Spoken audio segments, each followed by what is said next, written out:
What's up, Guardian? Sly here, and thanks for checking out another Rise of Iron video. This video is the first guide of the raid. Now I plan on making a playlist of all the guides I'm currently working on. Loot, Seva fragments, bosses, secrets, the works. So if you need any help with the raid, be sure to check out my homepage on YouTube from time to time and look for the playlist. Hopefully everything you need will be in there. I'm still finishing up a few of them, so it's not complete yet, but I'll get those finalized as soon as I can. This guide, however, is how to gain entrance to the raid itself and how to damage the boss enough to let you in. While not hard, it's definitely the hardest raid entrance currently in the game. Now, it doesn't compare to Vosik Year 1, but since that's now irrelevant, this currently takes top spot, and it may seem challenging, but it's actually a total blast and a great gear check for the first half of the raid. Now, if you're seeing yellow numbers, you might want to hit the strikes to come back because it's only going to get harder from here. So this boss is called the Archpriest, but he'd like you to call him Vosik. And spoiler alert, you fight him twice in different ways. The mechanics for this entrance phase is pretty simple, and it nicely sets up the mechanics on what to look for during the rest of the raid. Vosik had circles to hold, Crota had the sword, Kingsfall had auras, and this raid is all about Seva Charges. Paying attention to each boss fight always helps you figure out the next phase of the raid, even if it might seem insignificant. So for the entrance to Wrath of the Machine, you need to do another theme of this raid, and that is Buddy Up. This raid also is all about pairs, so finding a buddy, someone you work with well, and keeping that pair throughout the raid will go a long way. Now if you look towards the gigantic Servitor Shrine, you'll notice these charges flowing out of the floor. On top of that, there are 3 stations around this field. Each one has a kind of generator thing in them. One on the left, one in the middle, and then one on right. You'll notice them by circles encompassing the machines. All you need to do is have one person hold each circle to keep the enemies out while the other goes around grabbing 4 charges.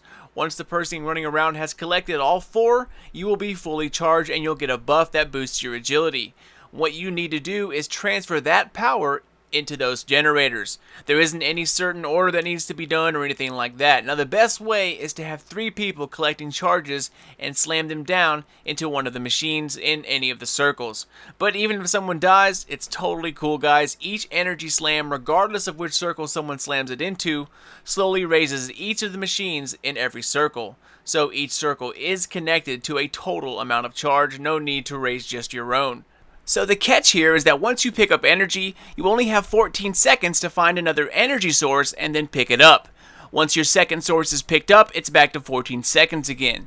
You need to run over 4 energy sources in total in order to be fully charged so that you can take those charges back to your buddy who's guarding the machine and then slam it down in the middle of each circle. However, if you start picking up all these charges and you don't have the 4 charges picked up before the last 14 seconds runs out, it will be instant death.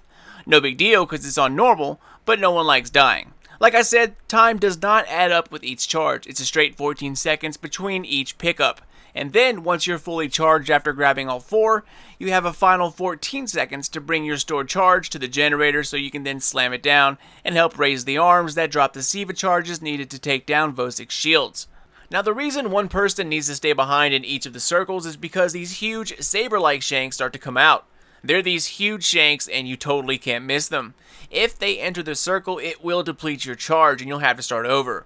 There will be 3 spawning from set locations, so you'll always know when they're coming out. Just kill them, watch out for the boss shooting at you, and you're good to go. Once the designator runners have charged up their machines inside the circles, these Seva charges start to drop. They might look familiar to you because they're the same thing Splicer Drakes throw at you during fights. These will drop from the charged machine, and this is how you take down the Archshield's Priest. Just right trigger to throw, and this should come very easy for the fellow Voidwalkers out there. Everyone should be throwing these things. If you see it, grab it and chuck it. If you look up at the raised pieces of this machine, you'll see these spinning nozzles, I guess you could call them. They actually form and drop each Seva charge. So just stand underneath it, hold X to pick it up, and go to town. Now after his shield gets down, get your sniper, galley, sleeper, whatever, and light him up. Just keep repeating that and you'll get a notification you've earned the right to enter, and away you go. Just a few things to remember. First, before you start the raid, go to Fellwinter Peak and grab the quest from Shiro 4. You don't want to beat these guys and then not get credit for it, so that's a must. Second, try not to have 3 runners run at the same time. Stagger them a little bit in terms of time. because even though the charges respawn, there are only 8 locations that are up at once, and you need 12 charges in total for all 3 people to be able to have 4 charges each and then slam the machine. 3 at one time can sometimes lead to a shortage in charges and then death for someone. Of course, it can be done, but why tempt it if you know everyone will be safer if you just stagger your timing a little bit. But that's all she wrote, guys. A great first encounter, and it totally sets the tone for what's to come. Throwing Seva Charges and teaming up with a buddy is a theme that sticks with you from start to finish. So if there's one person better at throwing these things, then let them have at it, because later on they need to be hitting their target every single time. But yeah, a very fun entrance test. The recommended light for the Wrath of the Machine raid is 370, but the first part of the raid up until the siege engine can totally be completed with a full team of just 350s and up. The second part might be hard, but you can do it with no problem. The siege engine, I wouldn't recommend anything less than 355 to 360, but it will be difficult. The final boss encounter is recommended 380, but if you're in your middle 60s, it'll be tough, but absolutely doable. Also, don't forget to grab your chest at the top of this beast, and then shortly thereafter, the first secret chest in the raid, which I'll also have a guide up here very soon.